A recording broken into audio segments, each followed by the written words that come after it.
Ladies and gentlemen, chegou a altura então aqui de Tomás de Baixo da gente oferecer o Oscar na categoria Melhor Filme, O Discurso do Primeiro-Ministro.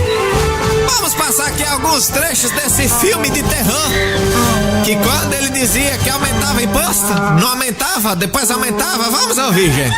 O governo decidiu baixar o IVA em 1%, de 21% para 20%. Não é para aumentar impostos. E o pior que nos pode acontecer é mudarmos de plano à primeira contrariedade. Vamos aumentar as taxas de IVA.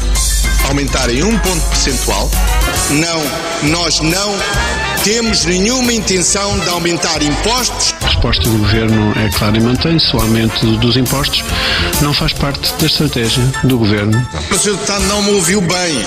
Eu disse no final da minha intervenção, não haverá aumento de impostos. Uma consolidação orçamental baseada na redução da despesa, não do aumento dos impostos, porque isso seria negativo para a nossa economia. Aumento em 2 pontos percentuais da taxa normal do IVA para 23%.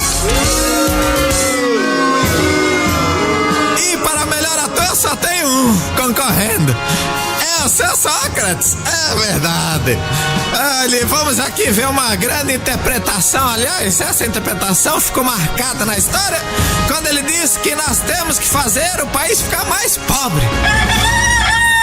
Cada um de vós dará o seu melhor para um país mais justo, para um país mais pobre, para um país mais justo, mas também para um país mais solidário. Ladies and gentlemen, chegou a altura então de saber quem ganhou. Melhor filme de urina is Discurso do Primeiro-Ministro. Pronto, e agora a gente pode despachar isso rapidinho. Melhor ator, Sócrates. Ganhou tudo, hein? Ele não pode estar aqui presente hoje aqui em Tomás de Baixo, porque realmente tá dando uma voltinha de submarino com a família. Faz ele muito bem. De qualquer forma, a gente vai deixar aqui a estatueta pra ele vir qualquer dia em Tomás de Baixo e recolher ela. Pronto, e tenho dito, e terminou a presença dos Oscars aqui em Tomás de Baixo.